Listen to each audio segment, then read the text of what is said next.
Welcome to part 1 of 7, and yes, it's always going to be part 1 of 7. Think of it like a sports photography time loop. You can jump in at any point and you'll still get 20 tips to level up your game. No backstory needed, no binge watching required. Today's tips are beginner friendly, slightly sarcastic, and 100% designed to keep you from yelling at your own photos later. The bench is a gold mine for emotion. While the spotlight's on the field, players on the sideline are often living every moment just as intensely. You'll see joy, frustration, nervous anticipation, sometimes all within a single play. And these reactions can be big and animated or subtle and telling, like a player biting their lip or leaning forward in suspense. Photographing the bench adds depth to your coverage because it shows the team's heartbeat and not just the highlight makers. Keep an eye out on them during key moments, especially after a goal, a big miss, or a controversial call. You'll capture genuine, unscripted emotion that audiences connect to instantly. Not every obstacle in your way is a problem. Sometimes it's an opportunity. A fence, a goalpost, a teammate's shoulder, or even a waving flag can act as a natural frame for your subject. Shooting through or around these elements can create a sense of depth and place, making your image feel immersive. The trick is to control your focus and depth of field so that the obstacle enhances the shot without becoming a distraction. By layering your composition like this, you guide your viewer's eye and turn a simple moment into something far more visually interesting. A lot of new photographers avoid cranking up the ISO because they're afraid of introducing noise into their pictures. But in sports, a slightly grainy image is almost always better than a perfectly clean, blurry one. When the light starts to drop, evening games, indoor arenas, cloudy days, your shutter speed needs to stay high to freeze motion. That's when you should confidently push the ISO. Modern cameras handle higher ISOs surprisingly well, and noise can be reduced in editing. Blur from a too slow shutter speed, that is permanent. Prioritize sharpness and action over perfection in pixel quality. Burst mode is one of the best tools that you have for capturing peak action, but every camera has its own limits. Hold down the shutter too long and you might feel the buffer right when the winning goal happens, and your camera will just slow down or stop shooting. Before you're in the middle of an important game, learn exactly how many frames you can shoot in a row before your camera needs to take a breather. Practice timing your bursts so that you're shooting in controlled, intentional bursts instead of spraying and praying. Knowing your gear's pace ensures that you're ready when the moment of the match unfolds. Sports are full of repeat moments. Corner kicks, free throws, serve, returns. The first time you see it, treat it like a dress rehearsal. Watch the body language, the timing, and the flow. If you know it's likely to happen again, be ready with the right focal length and exposure settings dialed in. For example, if a basketball player's pre-shoot routine takes 3 seconds every time, you can use that rhythm to perfectly timed shots. By the second or third repetition, you are no longer guessing. You're waiting, prepared, and ready to fire at exactly the right fraction of a second. This is one of the simplest ways to turn experience into results. Shadows aren't just an accident of light. They're part of the drama. In the late afternoon games, you can capture long, dramatic shadows just stretching across the field, adding depth and visual storytelling to your shot. Try positioning yourself so that the shadow becomes a leading line towards the subject. In indoor arenas, strong directional lighting can cast powerful shadows on the walls or courts, isolating your subject in a natural spotlight. The key is to look for moments when shadow and action work together. A diving goalkeeper whose shadow hit the goalpost, or a runner whose elongated silhouette leads the viewer's eye across the frame. Coaches are gold for storytelling. They're the emotional heartbeat of the team, pacing, shouting, cheering, or throwing their hands in the air. Position yourself where you can see those reactions during key moments of the game, but without obstructing play. If you can catch them mid-shout, focus fast and freeze the expression. During breaks, watch out for huddles where the coach leans in, arms around the player, delivering instructions. A series of coach shots can show the highs, lows, and intensity of the game just as vividly as player action.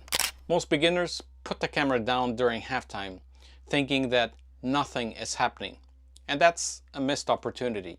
Players stretch, rehydrate, and interact casually in ways you'll never see mid-game.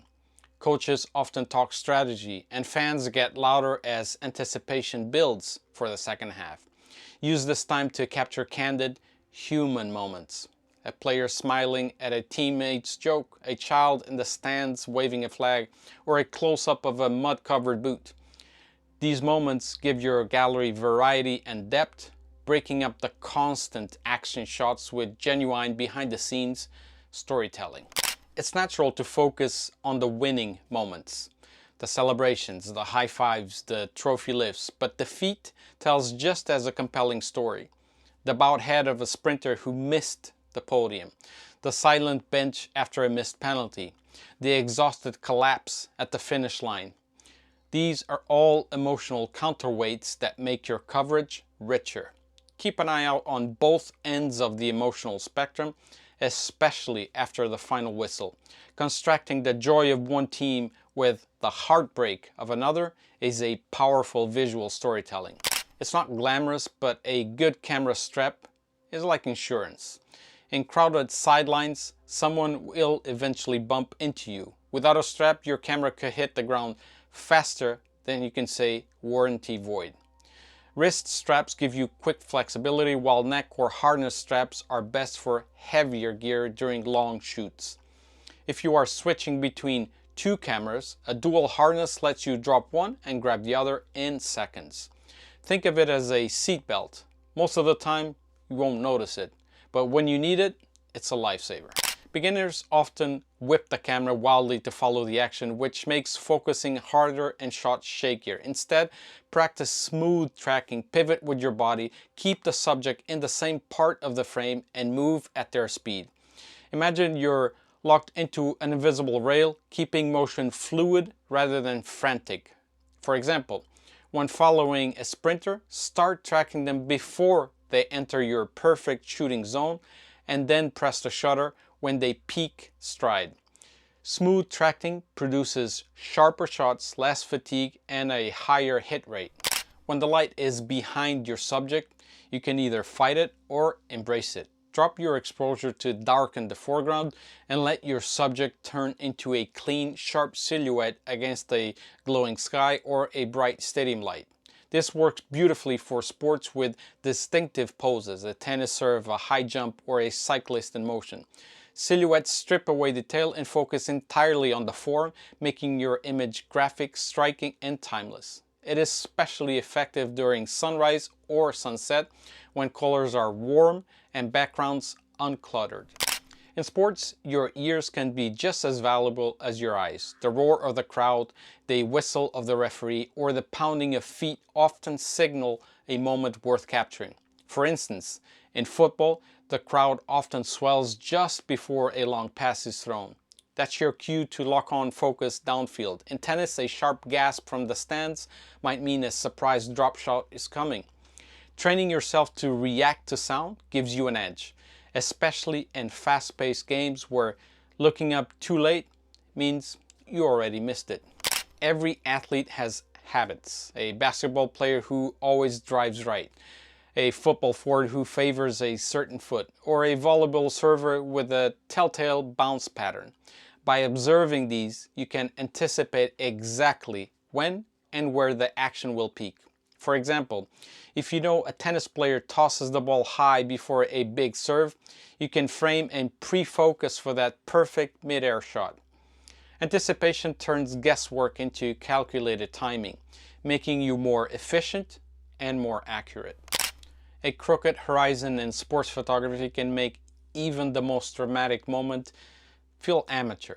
It's a subtle detail, but our brains notice when the world looks like it's about to slide off to one side. Use your camera's built-in level if you have one, or just practice straightening it by eye. This is especially important for sports on fields or courts with clear lines, football pitches, basketball courts, or running tracks, because those lines will betray you instantly. And yes, you can fix it in editing, but if you start straight, you'll save time and keep more of your frame intact. Weather changes can happen in seconds, especially if you're shooting outdoors. 1 minute you're in soft golden light, the next you're in sideways downpour. Always pack a simple rain cover at least. Even a plastic bag with a rubber band can save your camera in a pinch. Gloves that you can still shoot with are a lifesaver in the cold, and a microfiber cloth is essential for clearing the raindrops off your lens between plays. If you are comfortable and your gear is protected, you'll shoot better, stay longer, and get shots that other photographers might have abandoned. Many sports have repetitive motions. Rowers pulling in unison, sprinters hitting the same stride length, or swimmers surfacing at predictable intervals. Once you spot the rhythm, you can time your shots for maximum effect. For instance, in rowing, the perfect moment might be when every oar is vertical, catching the light just right. In running, it could be when both feet leave the ground. Recognizing and exploiting these patterns turns chaotic sports into something almost choreographed in your frame. Sometimes the most powerful image is hiding inside a larger, messier frame. Don't hesitate to crop in post to eliminate distractions and focus attention. A wide shot of a crowded pitch can transform into an intense one-on-one duel when cropping tight. Cropping can also change the aspect ratio to fit your storytelling. Vertical for a tall jumper, square for a perfectly balanced composition. As long as you've captured enough resolution, cropping is just another creative tool. Faces get the most of the attention, but hands and feet tell their own powerful stories. A goalkeeper's fingers stretching to the limit, a basketball player's grip on the ball, a runner's spikes just breaking from the ground. These details show tension, energy, and precision. You can even frame an entire shot around these extremities, letting the viewer's imagination fill in the rest. It's a simple way to add variety and depth to your coverage. Great sports photography isn't just about the players. It's about the atmosphere around it. Look for rain spraying off a diving tackle, dust clouds kicked up by the runners, or steam rising from a breath on a cold morning. These environmental elements add texture and context, making your shots feel more alive. Sometimes they even become the star of the frame, like the dramatic splash in a swimming shot or the flying turf in a football slide. And that's another set of 20 tips and another part 1 of 7. If you like this loop, go find the other loops. Each one's a new set of tips, same part number. It's confusing, I know, but so is autofocus sometimes. Keep shooting.